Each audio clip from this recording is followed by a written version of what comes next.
Welcome to NRI world.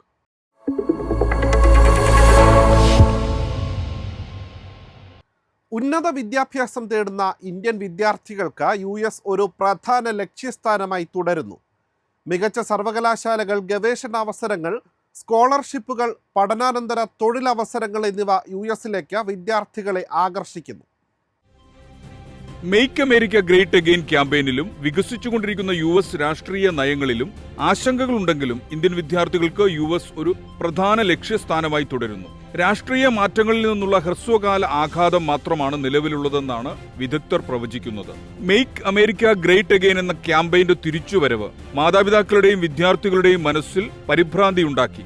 എന്നിട്ടും വിദേശത്തു പഠിക്കാൻ ആഗ്രഹിക്കുന്ന ഇന്ത്യക്കാരുടെ പ്രധാന ലക്ഷ്യമായി US തുടരുന്നു. കാര്യമായ ഗവേഷണവും തൊഴിലവസരങ്ങളും വാഗ്ദാനം ചെയ്യുന്ന ലോകോത്തര സ്ഥാപനങ്ങൾ, സയൻസ്, ടെക്നോളജി, എഞ്ചിനീയറിംഗ്, മാത്തമാറ്റിക്സ് വിദ്യാർത്ഥികൾക്കുള്ള ഓപ്ഷണൽ പ്രാക്ടിക്കൽ ട്രെയിനിംഗ് പോലുള്ള പ്രോഗ്രാമുകൾ, H-1B വിസ ഓപ്ഷൻ തുടങ്ങിയ കാരണങ്ങളാൽ ഇന്ത്യൻ വിദ്യാർത്ഥികളെ US ആകർഷിക്കുന്നത് തുടരും.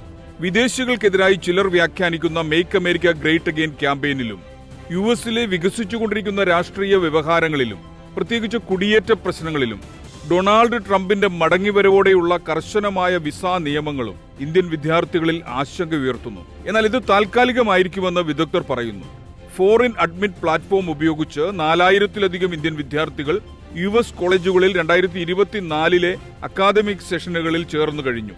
2025 അക്കാദമിക് സെഷനിൽ ഇതിനോടകം 3700 വിദ്യാർത്ഥികൾ US കോളേജുകളിൽ പ്രവേശനം നേടിയിട്ടുണ്ട്.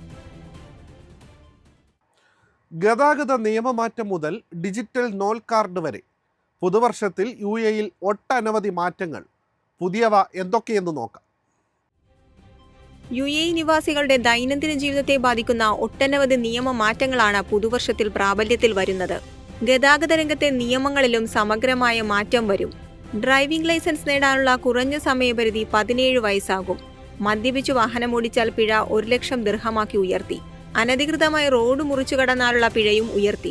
ഇങ്ങനെ റോഡ് മുറിച്ചു കടന്ന് അപകടമുണ്ടായാൽ പിഴ കൂടും. 1 ലക്ഷം ദിർഹം വരെ പിഴയും 2 വർഷത്തെ തടവ് ശിക്ഷയും ലഭിക്കും. മാർച്ച് മുതലാണ് മാറ്റങ്ങൾ പ്രാബല്യത്തിലാവുക.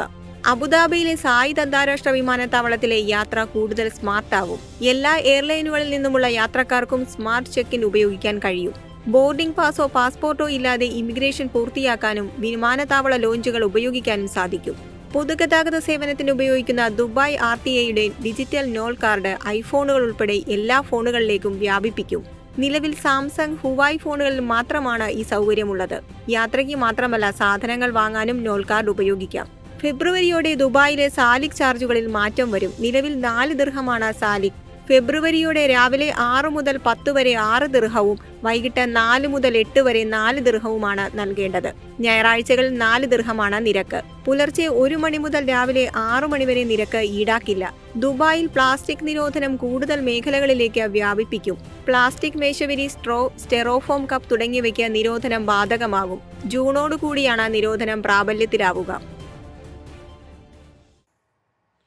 ഇന്ത്യക്കാർക്കുള്ള വിസ ഫീസ് ഇളവ് ഡിസംബർ 31 വരെ നീട്ടിയിരിക്കുകയാണ് ചൈന.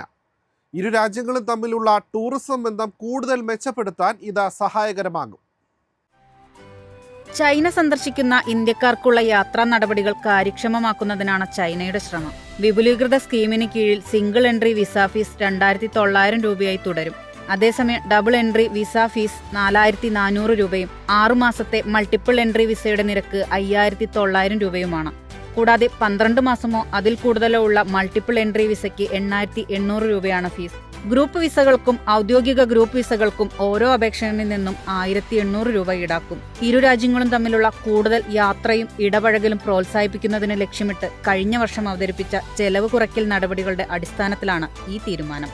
കഴിഞ്ഞ വർഷം ഓഗസ്റ്റിൽ ഇന്ത്യയിലെ ചൈനീസ് എംബസി ഇന്ത്യൻ അപേക്ഷകർക്ക് കാര്യക്ഷമമായ വിസ പ്രക്രിയ സുഗമമാക്കുന്നതിന് വിസ അപേക്ഷകൾക്കായുള്ള അപ്ഡേറ്റ് ചെയ്ത മാർഗനിർദ്ദേശങ്ങൾ പ്രഖ്യാപിച്ചിരുന്നു. ഇതനുസരിച്ച് അപേക്ഷകർക്ക് അധികം വൈകാതെ തന്നെ ചൈനീസ് വിസ ലഭ്യമാകും.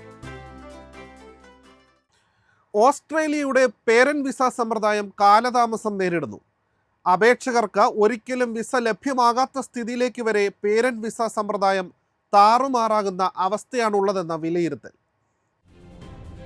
ഓസ്ട്രേലിയൻ പേരന്റ് വിസ പ്രോസസ്സിംഗ് സമയം ഇപ്പോൾ കോൺട്രിബ്യൂട്ടറി പേരന്റ് വിസകൾക്ക് 14 വർഷവും ജനറൽ ഏജ്ഡ് പേരന്റ് വിസകൾക്ക് 31 വർഷവും വരെ നീളുന്നു. ഓസ്ട്രേലിയൻ ഡിപ്പാർട്ട്മെന്റ് ഓഫ് ഹോം അഫയേഴ്സിൽ നിന്നുള്ള സമീപകാല ഡാറ്റ വെളിപ്പെടുത്തുന്നത് കഴിഞ്ഞ 3 വർഷത്തിനിടെ ഏകദേശം 2300 അപേക്ഷകർ അവരുടെ പേരന്റ് വിസ അപേക്ഷകൾ പ്രോസസ് ചെയ്യുന്നതിനായി കാത്തിരിക്കുന്നതായാണ്. ഈ കാലതാമസം കടുത്ത ആശങ്ക സൃഷ്ടിച്ചിരിക്കുകയാണ്. ചിലർ സിസ്റ്റത്തെ ക്രൂരവും അനാവശ്യവുമാണെന്ന് വിശേഷിപ്പിക്കുന്നു. പ്രത്യേകിച്ചും പല അപേക്ഷകർക്കും അവരുടെ വിസ ഒരിക്കലും ലഭിക്കാനിടയില്ലാത്ത സ്ഥിതിയാണുള്ളത്. പലർക്കും വിജയകരമായി മൈഗ്രേറ്റ് ചെയ്യാനുള്ള സാധ്യത പ്രായോഗികമായി നിലവിലില്ല. രക്ഷാകർതൃ വിസയുടെ വാർഷിക എണ്ണം 4500 നിന്ന് 8500 വർദ്ധിച്ചു. സ്ഥിരമായ കുടിയേറ്റം കുറയ്ക്കുന്നതിനായി ഓസ്ട്രേലിയയിലേക്ക് പ്രവേശിക്കുന്ന മാതാപിതാക്കളുടെ എണ്ണം പരിമിതപ്പെടുത്തുന്നതിലൂടെ സ്ഥിതി കൂടുതൽ വഷളാകും. സ്ഥിരമായ വിസ പ്രോസസ്സിംഗ് കൂടുതൽ വെല്ലുവിളിയാകുമ്പോൾ താൽക്കാലിക പേരന്റ് വിസകൾ കൂടുതൽ ആകർഷകമാകും. പല കുടുംബങ്ങൾക്കും ഒരു പേരന്റ് വിസയ്ക്കായുള്ള നീണ്ട കാത്തിരിപ്പ് അധിക വൈകാരികവും സാമ്പത്തികവുമായ ബുദ്ധിമുട്ട് സൃഷ്ടിച്ചിട്ടുണ്ട്. ഉയർന്ന അളവിലുള്ള അപേക്ഷകളും പരിമിതമായ വിഭവങ്ങളുമാണ് കാലതാമസത്തിന് കാരണമെന്ന് ആഭ്യന്തര വകുപ്പ് അറിയിച്ചു. ഈ ഘടകങ്ങൾ വർദ്ധിച്ച ഡിമാൻഡിനൊപ്പം പ്രോസസ്സിംഗ് സമയത്തെ സാരമായി ബാധിച്ചിട്ടുണ്ടെന്ന് അവർ അഭിപ്രായപ്പെട്ടു. ഈ സംവാദം തുടരുമ്പോൾ പേരന്റ് വിസ സംവിധാനത്തിന്റെയും അതിന്റെ പരിഷ്കാരങ്ങളുടെയും ഭാവി അനിശ്ചിതത്വത്തിലാണ്. വിദഗ്ധരായ ഇന്ത്യൻ തൊഴിലാളികളെ ആകർഷിക്കുന്നതിനായി പുതിയ വിസ സമ്പ്രദായം അവതരിപ്പിക്കുകയാണ് തായ്വാൻ. ടെക്നോളജി, എഞ്ചിനീയറിംഗ് തുടങ്ങിയ സുപ്രധാന മേഖലകളിലാണ് ഇന്ത്യൻ തൊഴിലാളികൾക്ക് കൂടുതൽ അവസരങ്ങൾ. നൈപുണ്യമുള്ള പ്രൊഫഷണലുകളുടെ വർദ്ധിച്ചുവരുന്ന ആവശ്യം പരിഹരിക്കാനും സാമ്പത്തിക വികസനത്തിന് പിന്തുണ നൽകുന്നതിന് തൊഴിൽ ശക്തി വർദ്ധിപ്പിക്കാനാണ് തായ്വാൻ ഗവൺമെന്റിന്റെ പുതിയ വിസ സമ്പ്രദായം ആരംഭിക്കുന്നത്. 2 വിസ പ്രോഗ്രാമുകളാണ് തായ്വാൻ അവതരിപ്പിക്കുന്നത്. ഇന്ത്യൻ പൗരന്മാർക്ക് തായ്വാനിലേക്ക് പ്രവേശിക്കാനും അവരുടെ വൈദഗ്ധ്യമുള്ള മേഖലകളിൽ തൊഴിലവസരങ്ങൾ തേടാനും അനുവദിക്കുന്നതാണ് എംപ്ലോയ്മെന്റ് സീക്കിംഗ് വിസ. ദീർഘകാല ജോലിയിൽ ഏർപ്പെടുന്നതിനു മുമ്പ് പ്രാദേശിക തൊഴിൽ വിപണിയിൽ ഈ വിസ വഴി പ്രവേശനം സാധ്യമാണ്. രണ്ടാമത്തെ പ്രോഗ്രാമായ തായ്വാൻ എംപ്ലോയ്മെന്റ് ഗോൾഡ് കാർഡ് ഉയർന്ന വൈദഗ്ധ്യമുള്ള പ്രൊഫഷണലുകൾക്ക് കൂടുതൽ സമഗ്രമായ പാക്കേജ് വാഗ്ദാനം ചെയ്യുന്നു. Visa work permit, resident permit എന്നിവ സംയോജിപ്പിച്ച് മികച്ച പ്രതിഭകൾക്കും സംരംഭകർക്കും സ്പെഷ്യലിസ്റ്റുകൾക്കും തായ്വാനിൽ താമസിക്കാനും ജോലി ചെയ്യാനും എളുപ്പമാക്കുന്നതിനാണ് ഗോൾഡ് കാർഡ് രൂപകൽപ്പന ചെയ്തിരിക്കുന്നത്. ഇത് 3 വർഷം വരെ സാധുതയുള്ളതും ദീർഘകാല വിസയുമാണ്.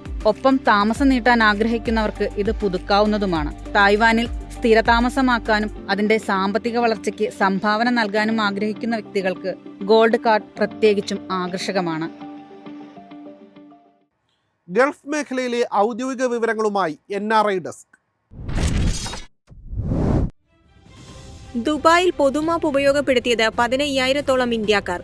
ഡിസംബർ 31 അവസാനിച്ച പൊതുമാപ്പ് വിജയിപ്പിക്കുന്നതിൽ ഇന്ത്യൻ കോൺസുലേറ്റും പ്രധാന പങ്കുവഹിച്ചു. UAE-യിൽ ഗാർഹിക തൊഴിലാളികൾ ഉൾപ്പെടെ സ്വകാര്യ മേഖലാ ജീവനക്കാർക്ക് ആരോഗ്യ ഇൻഷുറൻസ് പ്രാബല്യത്തിലായി. അടിസ്ഥാന ഇൻഷുറൻസ് പാക്കേജ് 320 ദിർഹം മുതലാണ്. കുവൈറ്റിൽ മൾട്ടിനാഷണൽ കമ്പനികൾക്ക് പുതിയ നികുതി ഏർപ്പെടുത്തി. ആഗോള നികുതി ചട്ടങ്ങൾ അനുസരിച്ചാണ് ബഹുരാഷ്ട്ര കമ്പനികൾക്ക് 15% നികുതി ചുമത്തുന്നത്. ഖത്തറിൽ പ്രീമിയം പെട്രോളിന് ജനുവരി 1 മുതൽ വില കൂടി. 1 ലിറ്ററിന് 1.90 റിയാലായിരുന്നത് 2 റിയാലായി ഉയരും. ഒമാനിൽ നെറ്റ്വർക്ക് ഓപ്പറേഷൻ സെന്ററുകളിൽ ഇനി 94% ജീവനക്കാരും സ്വദേശികൾ. സ്വദേശിവൽക്കരണം ശക്തിപ്പെടുത്തി tele communications regulatory authority. NRI world destination, ഒരു ലോക സഞ്ചാരം.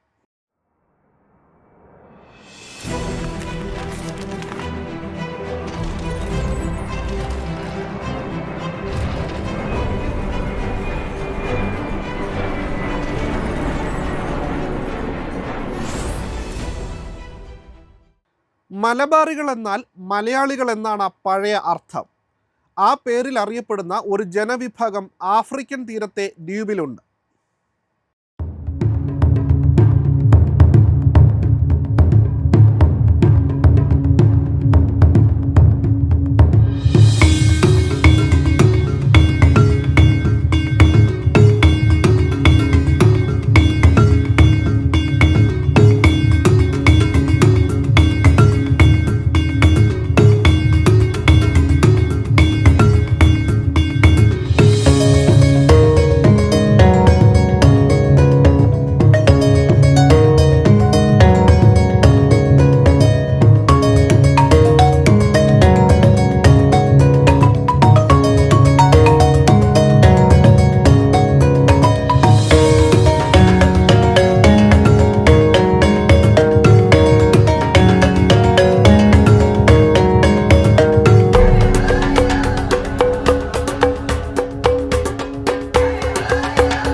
NRI വേൾഡിൽ അവസാനമായി ഡിഷസ്.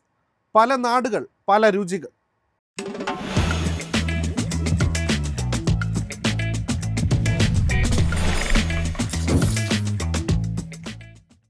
ലോകത്തിലെ ഏറ്റവും വലിയ വിഭവം ഏതാണ്? ഇതൊരു അറേബ്യൻ ഫുഡാണ്.